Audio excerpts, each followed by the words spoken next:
And there we are. Hi, everyone. We're live. So nice to be here tonight with you guys. Hi, Nida. So welcome to this week's episode of Truth Bumps. We're already on episode 3. I can't believe that. That's really cool to me. But Truth Bumps is where we discuss topics that connect us to ourselves and the other side. Whenever you hear something that resonates with you and you just want to say yes, and it sends shivers up and down your body, those are truth bumps, a message from the universe asking you to quiet down and lean in and pay attention to that message for you. So this week we are discussing how to reclaim our power. So I'm just going to say hello as people come in. Hello. Hi, Jen. Hello, Greg, Nick, or Sharon, whoever's Shadow Hunters tonight. Hi, Danny. So nice to see everyone come in. Just going to give it another minute. So tonight, I can't believe we're already on episode 3. That's exciting. I love it. So many more to come too. And some big surprises coming down the road as well. I was kind of project planning with a secret friend today, and you guys will get to meet them later on this month. Oh, thank you, Jen. Thank you. So how is everyone doing tonight? We ready for the show? Learning how to reclaim our power, what it means to reclaim our power. This is a situation where when we go throughout our day, one small thing that happens to us that we define as bad kind of blows up into something big, and it snowballs, right? And the next thing we know, we've just had the worst day ever. So we can totally prevent that from happening, stop ourselves from in that moment, and turn things around. So hi, everyone. Hi, Julie. So good to see everyone. Thank you for joining tonight. Okay, so let's get started. This week I ask, have you ever had a bad moment that spills into a bad morning and then into a bad day? I think we all have, right? And it's almost embarrassing how we let it take control of us and we let it direct our decisions, right? Would you like to stop the momentum of the bad, right? The quote unquote bad, and shift it from furrowing even deeper? So the downward spiral.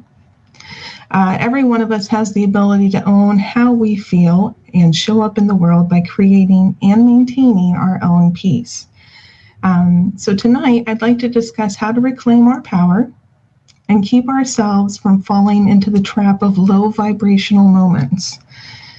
We'll open up to the new perspectives, like why the word bad is just a label that we use to describe something that we didn't like, and why that's important to mention that. And really, we're using that label to define more neutral, natural events that are occurring. And we'll put a pin in that. I'll go into much more detail around that in just a minute. We'll also go into detail around what a low vibration is, and how it directly impacts us, and how to recover from these moments when they come up. So, hi, Donna. So nice to see you. I wanted to speak about this tonight, not only because I felt guided to. I've been letting my intuition and my abilities lead me on what to discuss each week. I had a draft of show notes for a couple weeks in advance a while ago, but each week I kind of revisit it, and I'm like, Spirit, Creator, Universe, is this really where we want to take it tonight? So this is definitely a co-hosted show with Spirit. And as always, welcome your questions, welcome your stories, anything that you want to bring to the table. Just chat in the messages. I'm seeing everyone's messages here, and we will be able to share together. Hi, Sharon. Hi, Candy. Okay, so before we get into too much further into the content tonight, I just wanted to give a quick little preface. I want to acknowledge that this topic that we're working on tonight can often cross over into areas of deep grief. And that is often accompanied with the loss of a loved one, or maybe even like, I think losing a job is always very difficult, but sometimes when we lose that job, it's like devastating, right? But that is not the depth that's intended for tonight's perspectives that we're going to discuss. So I just wanted to make sure it's very clear. What I'm talking about are small little things that might trip us up during the day, even though some of these principles in a more advanced state could be used. It's not to replace grief. I'm not a certified counselor, and I'm certainly not certified in coping with grief or a grief specialist. These topics we're going to talk about tonight are really just based on my own perspectives, and they're what have helped me turn a bad day around before it got out of control. So that's really kind of the scope of what I want to share tonight. And if anyone does feel like they need some extra support in grief, there are some grief support resources out there that I'll post. I'll go back in and post in the show notes after this. But grieving.com is one that you can refer to. And I also have a really great article about how to go and cope through grief. So just a little discernation about what we're talking about tonight versus grief of the loss of a loved one. It's not really intended for that, just in case. Hi, everyone who's joining. Hi, Demarius. Hi, Greg. All right. So with that aside, we all know that we can have a moment where we wake up and we stub our toe, and that has set the mood for the entire day. Like, we are so wrapped up in that moment where something bad happens. We spill our coffee, we're running late, we get yelled at by our boss. We may be, maybe we burn ourselves on a toaster or a curling iron or whatever.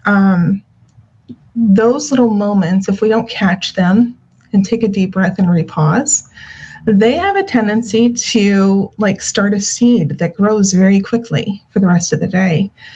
And so I just wanted to reiterate that we all have a responsibility to own how we react to something, our feelings around it, and to write our day in those moments. It could even be an argument. I've had moments where I'm fine in the morning, and then somewhere within that first 4 hours of the day, I have an argument with someone, and I don't know why, but it just sets the tone for the rest of the day. So what happens is, when we set the tone for the rest of the day, then things start to attract us that match that vibration. So now all of a sudden, we had an argument with this person, and then I broke my favorite mug an hour later, or I get in an argument with someone at the grocery store. If we don't right ourselves, it has a habit of repeating itself throughout the day. One of the things that we need to be mindful of when this happens is how we are labeling good and bad. I challenge anyone. I remember the first time I heard this. Just bear with me. I remember the first time I heard this, it was a little bit of a difficulty for me to wrap my head around the concept. But once I did, I understood where it could be beneficial.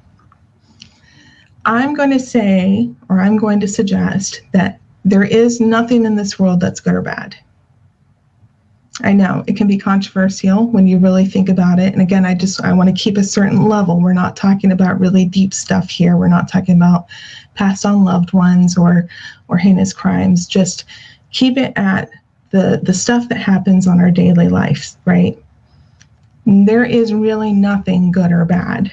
Now, there are plenty of things that we like or we don't like. And we can't deny that. We all have different personalities, backgrounds, preferences. For instance, I don't really like chicken parmesan. My friend Heather, my best friend, she loves it. It's her favorite. Now I'll eat it, but I'll never crave it. It's not something I would ever really order for myself.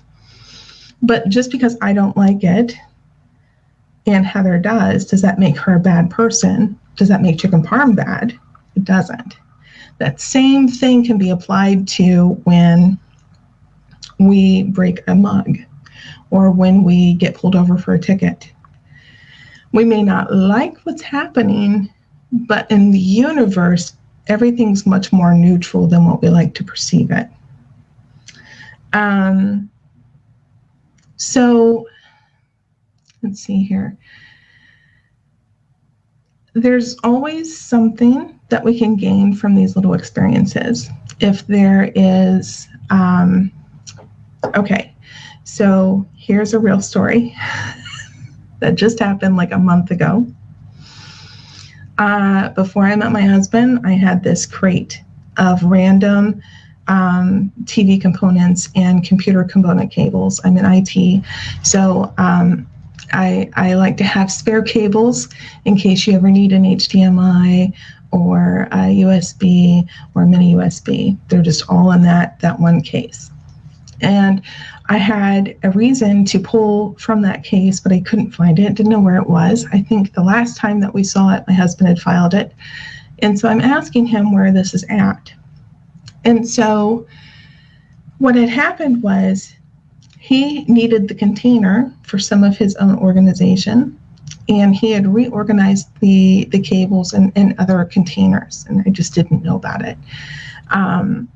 So when I went to ask for it and it wasn't in the way that I had expected it, I kind of got a little upset. Now, I don't think that my husband did anything intentionally. It was harmless. It was harmless. To him, it's a plastic case. He needed the case. There were other places he thought that the cords would be better suited at. But for me, it actually brought something up within me that was much bigger than just the situation at hand.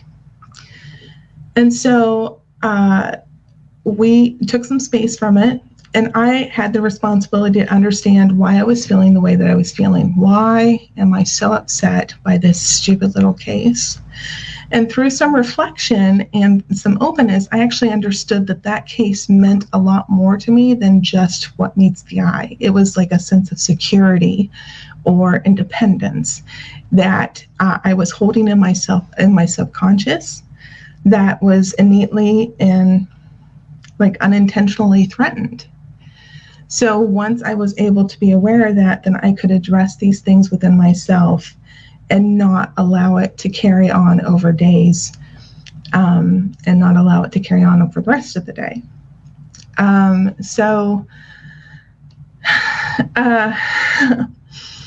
That's an example of where in any experience, whether it's good or bad, or whether we like it or not like it, there's always something for us to take from it. There's always a little piece out of that we can learn a little bit deeper. Now, let's face it, we're all human. Sometimes we don't want to find the hidden message of why did I lose my favorite mug?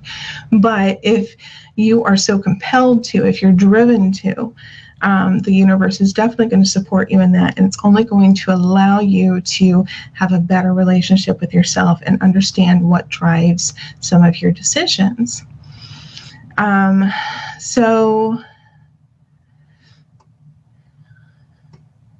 Anita, I agree. Anita was talking about handling, troublemakers and liars. Yeah, it's difficult, especially when you're working with other people. That holds a whole other dynamic, right? The paradigm there is a little bit different than something within. But the thing that has the thing that everything has in common, whether we're working with an event that happened to us just individually or an event that happened to us with another person, is we always have control over how we perceive it and how we react to it. So I'll use that as an example here in just a minute.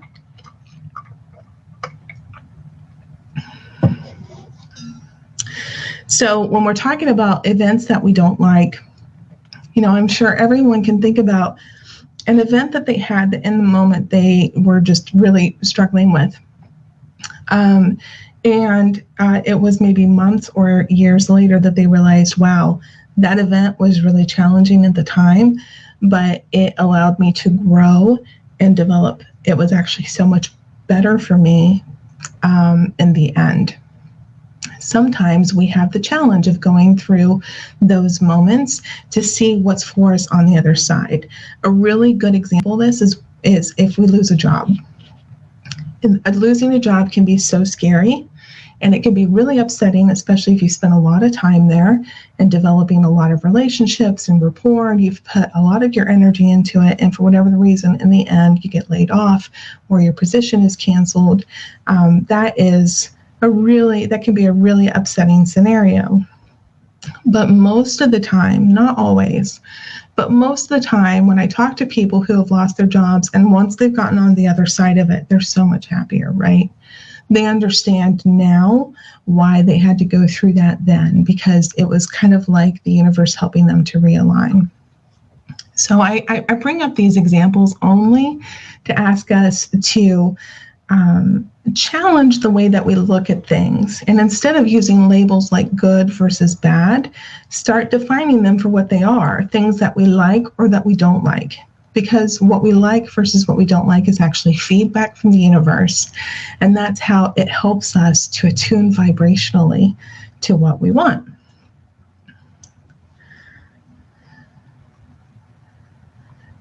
Oh, Nida, when it destroys you for days or months, are you talking about working with other people, like dishonest people? Is that something that you have a experience with there?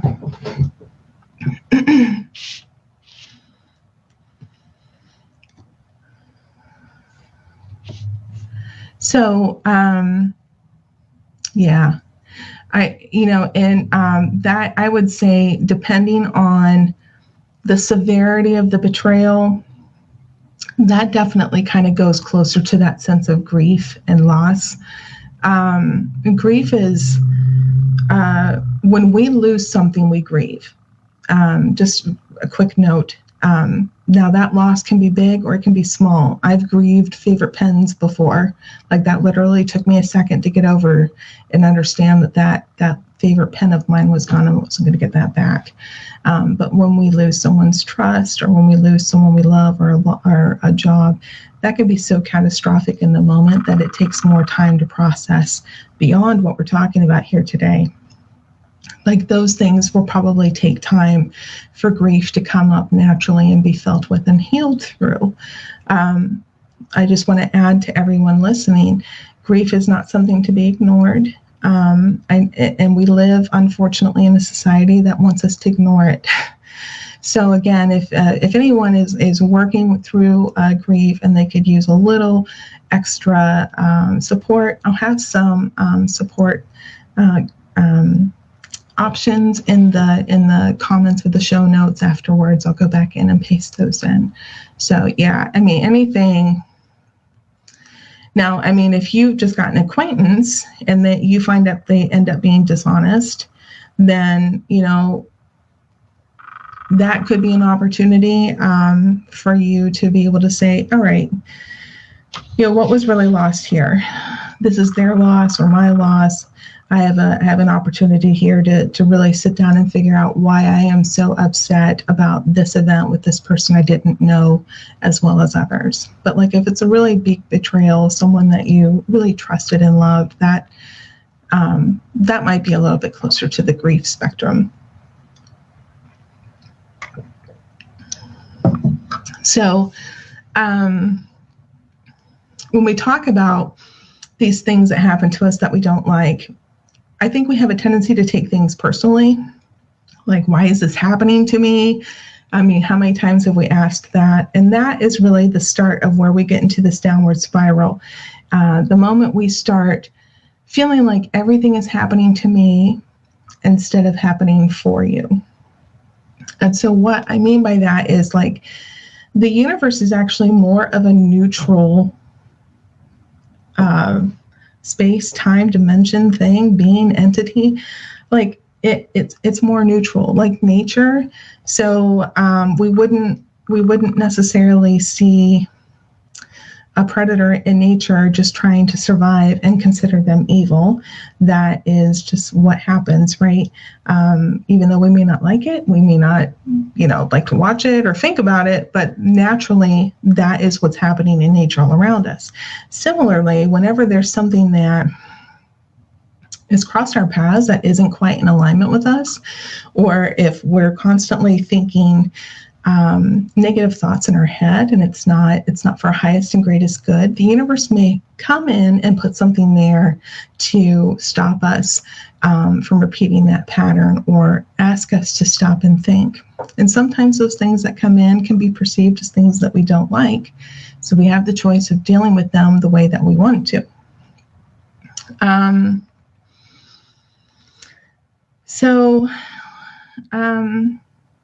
It's just understanding that the things that happen to us are not necessarily personal, it's vibrational. And so when we talk about vibrations, what do we mean? All right, so our feelings are our vibrations, or our feelings are an indicator of what we're vibrating. So there is a vibrational scale, and I'm going to try and share my screen just for a second. And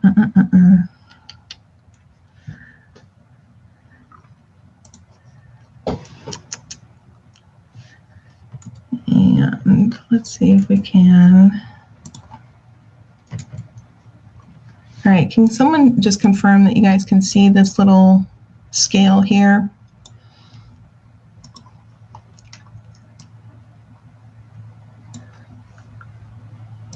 If I can stop moving it around. Yeah, I think you guys can see it. So what this is this is the vibrational scale. And if you guys can't see it, okay, it doesn't look like anyone can see it, so I must not be doing this right.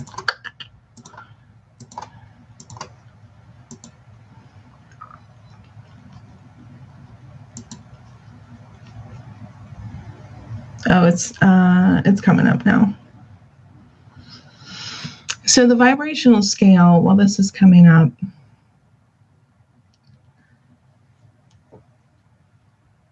the vibrational scale goes through the lower vibrations of our emotions all the way up through the very higher vibrations of our emotions.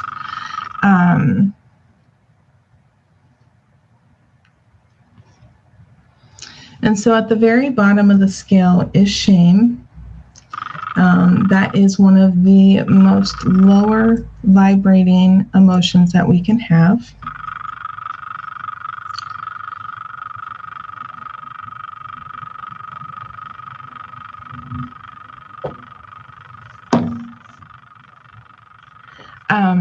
And then after shame, you've got things like guilt, apathy, grief, fear.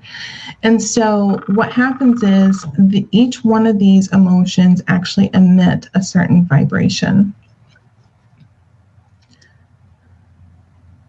Thanks, Greg. I see it, guys. I know you guys can't see it. I'm just going to try and describe it as much as I can, and then I can post a picture about it later. But it's kind of like the shape of a cone. And down at the bottom are lower vibrating energies. Bring us back into like this suffering or just getting by phase. And this, from the bottom up, it goes into apathy, grief, fear, desire, anger, pride. And then as you get upward into neutrality, willingness, acceptance, reason, and up into love, then you go from just getting by into a flow of abundance and acceptance. I hate that I can't see it or show it to you guys, but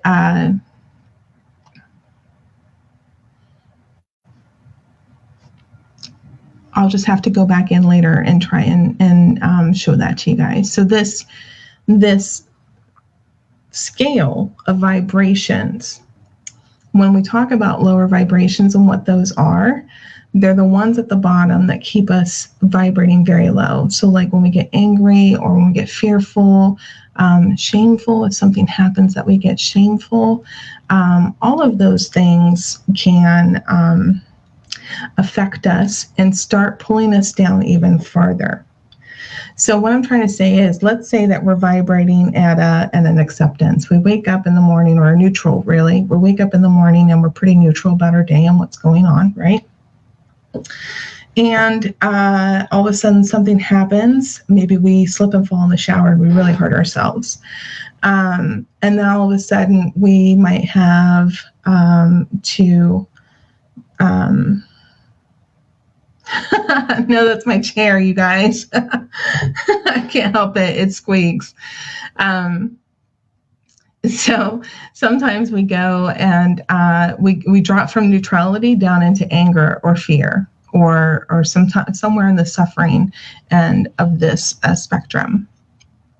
And so what will happen then is that if we stay there too long and we don't take that moment to pull ourselves back up out of it, if we end up staying in there, more things will come to us at that level instead of the higher levels that we were at. So if we don't write it, if we don't turn it around, then we might get into a car accident, or we might again get into an argument with our boss on our way into work. These are all things that can happen if we don't take that time in the moment of the initial and be responsible for what we're experiencing and what's going on. So, how do these vibrations directly impact us? Well, imagine like there's a swimming pool that you're in, or that you're standing in front of. Now, there's two ways you're going to get into that pool. If you're going to get in, you're either going to get in voluntarily or you're going to get in involuntarily. Maybe someone comes up and pushes you in. Okay. And so if you decide to get in that pool by yourself, or whether someone pushes you in, you have two options on getting out. Or you have two options once you're in. You can either decide to pull yourself up out of that pool, or you can stay there and you can just kind of swim around in it. So when something happens to us in that moment, and we are just spinning, we are very upset, we've been shoved into that pool and now we're swimming around in it. And if the closer to the event that you can kind of take a moment and recollect yourselves and regroup yourselves, the better off you are in being able to find your exit out of that pool. Otherwise, the farther away you swim or the longer you stay in these lower vibrations, the harder it's going to be to pull yourself up and out of this pool. So when we talk about these lower vibrations, the best thing that we can do when we come across these is we can take a moment for ourselves and really start to think, why am I so upset? Now, in some instances, it can be very obvious, right? I'm upset because I'm in pain and I don't like to be in pain. I'm upset because I fell and that scared me and I am now fearful. Like I don't want to be afraid. Like those are all very basic reasons for us to grow into these lower negative vibrational energies. But if in that moment you can pause and just be with yourself and take a deep breath and just start asking yourselves why. I think the best thing that we can do for ourselves anytime we get into a place where we don't understand why we feel the way we do, or we don't understand why we feel as drastically as we do, is to ask ourselves why. And giving that space and that time for the reasons to come up. So a lot of the times what will happen what you'll see to come up are some of those hidden expectations we have of ourselves or others. And I know I've talked briefly about that in other shows, but it's something to make mention again here, because when we are going through our lives and all of a sudden something disrupts us, there's usually, especially when it comes to another person, there's usually an expectation we had of them that may not have been agreed upon, helpful, or beneficial. So what do I mean there? I remember in past relationships where if my partner had gone out to get a cup of coffee and they did not bring me a cup of coffee back, I would be upset. Why? There was no agreement there. They didn't owe me that. I had no reason to want that or expect that. That was an unfair expectation that I was placing on my loved ones. But once I became aware of it, I could be like, oh my gosh, I can't believe I'm doing this. Let me start to shake this off and rewrite how I want to show up for my partners and how I want them to show up for me. And if that cup of coffee really was a deal breaker, that's an opportunity then to have that conversation with them and be like, hey, do you think that you could start doing this for me? It would mean a lot to me. And you guys can start talking back and forth about what it means to be in a relationship together and around those barriers and those containments. But really working with in the moment some of the expectations that you have around what is happening to you might share and shed some light on the relationship that you have with the event that's coming up and give you a deeper insight into what you're experiencing and why you're experiencing it. So how to recover from these moments? Well, understand we have the responsibility for our own feelings. So if something happens that we don't like, we need in the moment to be able to take a moment, take a deep breath, and right ourselves. Now, if it's something that we need to have a discussion down the road, we can do that after some space and time. But in that moment, just being able to say, I can take my stance here and collect my thoughts and be okay with this in the end is really the most important thing to do in that moment. You can often ask your spirit guides to help you become aware when these moments come up. So even if you don't normally work with your spirit guides by name, they're always there and they're always talking to you. And you always have the option and the opportunity to just say, hey, guys, I could use some help. I want to become aware when something happens that I have the opportunity to stop and turn myself around on. Help me realize that when it's there in the moment. And usually what happens is when the event happens and you're in the moment and you're getting angry or upset, then all of a sudden you'll remember, oh, this is what I wanted to do. That's your guides helping you remember that.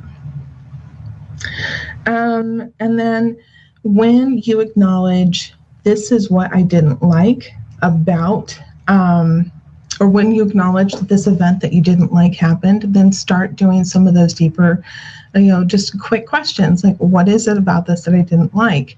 This will help you identify where, and give credit to the things about the event that you didn't like. You can, once you say, I didn't like that, then you can allow it to move on and pass through your field. And then I think one of the most important things that we can do is just acknowledging that every minute that passes, we have the opportunity to treat as a new one. So even in one moment, if you have a bad event that has threatened to kind of disrupt your entire day, if given enough time, you can always choose to have the next moment to be a renewing one that's not, doesn't have to match the vibration of the last one. And then it's really important to know that we are not our feelings. So there's a big difference between saying I'm mad versus I'm feeling mad. Oh, thank you guys. So when we sit here and we say, I'm mad, we are subconsciously saying, I am embodying the energy of anger. And that is who I am. When in reality, we are a divine person just having a human experience of feeling the human feeling of anger. So it's really important to know that we are separate from our feelings, even though they're very ingrained into us, and they're a huge driver. They're the sole driver and motivation of all the decisions that we make. Understand that you can feel something and not be it. And that right there is very powerful in that experience.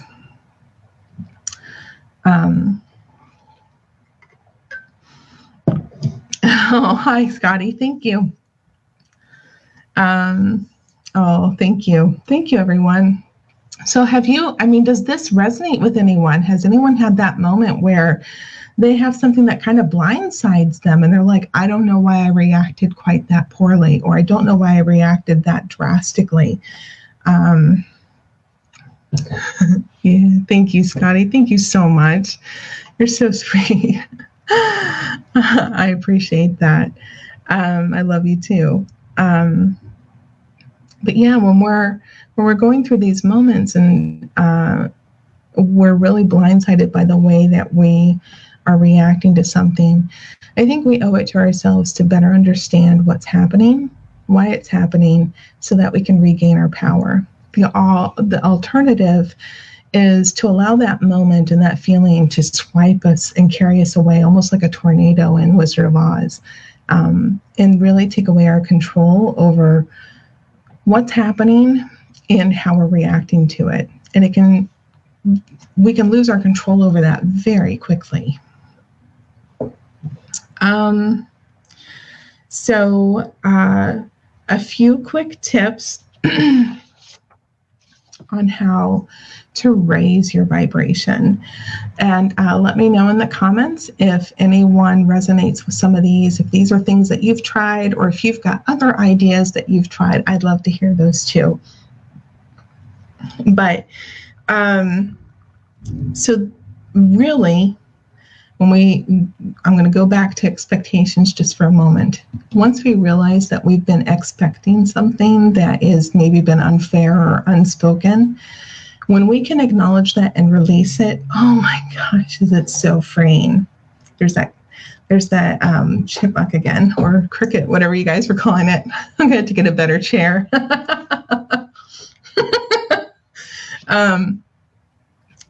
But once we have that expectation and we're aware of it, being able to, it's almost like shining a flashlight on a little shadow corner. It allows it to kind of, for us to release it. And once we release it, then we can start looking at things differently, and things that used to bother us may not bother us quite as badly as they used to. And then there is, a lot of these things that I'm talking about tonight are kind of basic principles for manifestation. I know decades ago, or early 2000s, the documentary The Secret was really big. And I'm a believer that it got a small portion of manifestation right. There was a lot to manifestation that it left out. But I only bring in manifestation because not only may it be a topic down the road, a spirit bug. I love that. We should totally name the spirit bug. So whenever it talks, I'm like, oh, that's Alan again.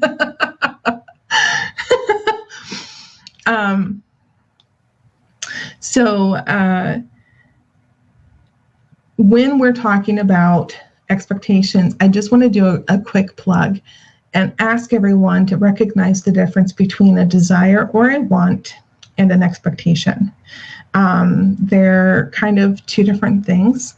When we want something, like I want to have a pool in my backyard one day.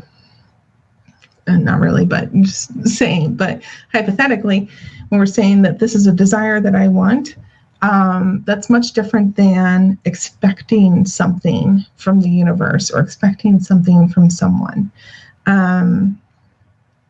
So that's also very important too when we're trying to look at expectations, because an expectation shouldn't ever really feel like something that you just want. So just a little bit of a difference between expectations and desires there. And then, so when we are in that moment and we have taken the time to ask ourselves, wow, what's going on here? What am I feeling? Taking some deep breaths and really grounding into our space is going to be huge and monumental in stopping the low vibrational pattern. And you can start then to shift upward. So if you've taken a few moments for yourself to stop the current low vibration and start shifting upward, the easiest thing that you can do to shift upward is practice gratitude. So there are so many different ways that you can practice gratitude, and all of them are super powerful. If you have heard about practicing gratitude before, I feel like practicing gratitude is like the new meditation. People like to kind of roll their eyes at it because they've heard it so much, but they just, they're not interested in trying it. Totally understand. But here's a little story about how the power of gratitude actually works. So, not to get into the gory details, but about 4 weeks ago, I started having some severe jaw pain. In the end, it ended up being a tooth and an infection that required a root canal. So this all kind of unfolded on, of course, a Friday night at 6 o'clock when everyone was gone and out of the office. Here in Central Ohio, we don't have any 24/7 dental offices. So you're just kind of, playing the waiting game until someone becomes available. You can make an appointment. I couldn't sleep at all that night, obviously. So here I am at 2 a.m. looking up phone numbers for offices to call. And after I was able to manage a couple hours of sleep, I wake up and I start my day, and I just had a voice in my head that said, you know what, you better stop everything right now and call that number. So I called the number, and I got a scheduling service who said that because I'd be a new patient, they would have to leave a message and have someone call me back. And I'm thinking, oh my gosh, this is just too much. I'm in agonizing pain, and I just need to see someone who can help me immediately. Like, this is, you guys know, tooth pain is like the worst. So I hang up the phone, and now I'm at the mercy of these strangers in a new office calling me back for an appointment, for a possible appointment someday on that Saturday. It was like the only office that had a weekend appointment that I could potentially benefit from. And I just started spinning in that moment. They're never going to call me back. I'm always in so much pain. Why am I so sick? And all of these low vibrational negative thoughts just start flooding my head, right? And I thank God my guides, I was able to catch myself, and I'm like, wait, no, this is not the way we want to approach this. And all of a sudden I just started being grateful. I was like, you know what? I am really grateful for an office that's open on Saturday. I'm really grateful for a medical team that can help me. I'm really grateful to have medical advice and assistance whenever I need it. And within seconds, I got that phone call back. And I am a firm believer that was because, or partly because, that I chose gratitude in that moment instead of spinning into the worry and the fear and the pain that I was in at the time. That's just an example of how powerful gratitude can be. I've had other instances where I wasn't sure of what an outcome might be. And instead of being there and worrying about it, and being stuck in the fear behind it, I decided to start practicing some gratitude around it. And within an hour, it had cleared up just fine. So has anyone else tried gratitude? Have you guys heard about this? Share some of your gratitude experiences in the comments. I'd love to hear about them. And while those are coming in, some of the ways that we can practice gratitude. So a lot of people like to do a gratitude journal. Every morning when they wake up, they'll write anywhere between 5 and 10 things that they're truly grateful for. Now, gratitude can be anything as small as, I am genuinely grateful for this bagel I'm about to eat, versus I am so grateful for my car that she's running and that she's safe and she keeps me safe. Or I am grateful for my connections with my spirit guides and the guidance that they give me. All of those are amazing things to be grateful for. It doesn't matter how small or how big that item might be. All it matters is that you feel it in your heart. Like you're genuinely grateful in your heart for these things to happen or to have or to be a part of your life. And so what happens is you start focusing on one thing you're grateful for, and then the next thing pops into your head, and the next thing pops into your head, and then it almost becomes euphoric, where you're just like, I am living and loving life. Like everything in my life is amazing, and if it's not, it's still amazing in its own way. And it just is a really powerful and fun exercise to do in those moments where you're having a hard time picking yourself up out of the negative thoughts. So let's see. I wanted to check my notes here. The gratitude journal in the morning is one great way to do it. Some people even dedicate an entire page. They'll just, I am grateful for this and this and this, and I'm so grateful for this. Another way to practice gratitude is just throughout your day. Like I'll literally, and that's usually what I like to do. Every once in a while, I'll feel called to journal in the morning about my gratitude. But usually throughout the day, I'm encountering things that I will stop and pause and think, wow, I really am grateful for that. And I'm just going to take 5 seconds to genuinely appreciate that I've had this encounter, or that I have this person in my life, or that I had the opportunity to help others or share myself with others. So sorry, my throat gets so dry. I'm going to have to practice something to help me with my froggy voice after 45 minutes of talking. Excuse me. But just going through your day and just taking moments throughout your day to build that gratitude up and keep it up is going to be amazing. Because even when something does happen that's bad, you'll have a few seconds where you're like processing what's going on. But that gratitude that you have been building up and keeping and maintaining is going to pull you right back into a better place very quickly, so that you'll be able to process it even quicker and faster.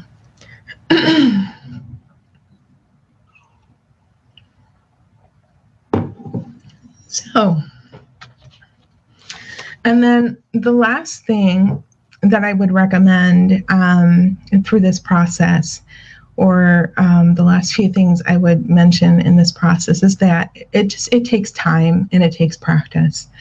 So like if you're really trying to catch yourself from reacting to something that happens to you throughout your day, understand that it always takes practice to become aware of it. And sometimes you may not become aware of it until after the event happens, and that's okay, because we're all human and we're all just trying to really go through our events. So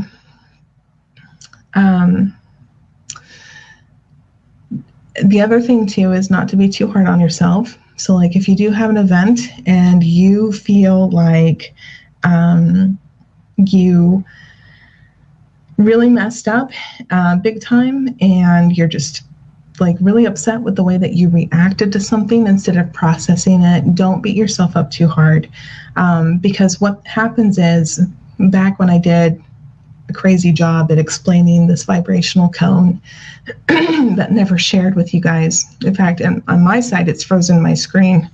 So I don't know how I'm going to end the broadcast, but when it's time, we'll be there together for it, and it'll be an adventure. But when I was trying to explain this vibrational cone, and at the very bottom, there's shame and guilt. Well, those are the two things that start coming up for us when we kick ourselves over reacting on something. The worst thing that we can do is really start judging ourselves and berating ourselves for messing up. When we have experiences where we can learn from something, it's never a bad thing. There may be consequences to some of the things that unfolded, but nothing that can never be recovered from. So I think being gentle with ourselves is like the unsung hero of this process, and just knowing that it's going to take time for everything to unfold, and be gentle with ourselves. So everyone, that is all I had for tonight's show. Thank you so much for watching this week's episode of Truth Bombs. I hope that this information has helped you, and that you had as much fun as I did listening to Alan, my spirit cricket. Please join me again next week, because next week I'm going to have the makeup show for meditation. I felt so bad when I had to miss a couple of weeks because of this tooth pain experience. And a lot of you had actually had some really good questions around the meditation. You've been looking forward to it. So don't worry. We're going to be back next week talking about meditation. And I actually have a few guided meditations that I can walk us through. So we'll talk about the different types of meditations and the different concepts. Please bring your questions. If you have questions that you would like to have answered, and you're not going to be able to be on the show, go ahead and private message them to me. I can always collect them beforehand and present them next week on the show. So just wanted to reiterate where you guys can find me. I am Devin Evans Psychic Medium on Facebook. I'm also at devinevans.com and Devin E Medium or Divine Medium on Instagram. And tune in tomorrow night, same time, same place, for the Shadow Hour with Greg Koss, where I am going to be this week's guest. You guys will get to learn more about me and my experiences, how I understood and stepped into my gifts. And then we'll also discuss a little bit about the paranormal aspect of psychic mediumship and investigations. So that is right here on Shadow Hunters Investigation and Events Facebook page tomorrow night. Then we're also still plugging the Shadow Hunters and Psychics Unite YouTube channels. If you could please help us subscribe to those, share those. We're only a few away from each being able to meet some milestones that we need to meet to be able to provide you guys some awesome content on both of those channels. And the last announcement is Shadow Hunters is taking a break the week of Christmas to be with our families, but if you tune in, there'll be a little something in your stocking that Monday on the 21st. So I hope everyone is having a great night.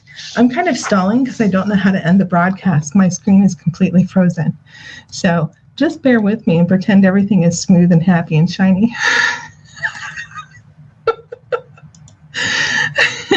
But I love you all, and I've had a great night, and I hope you guys have had a great night too.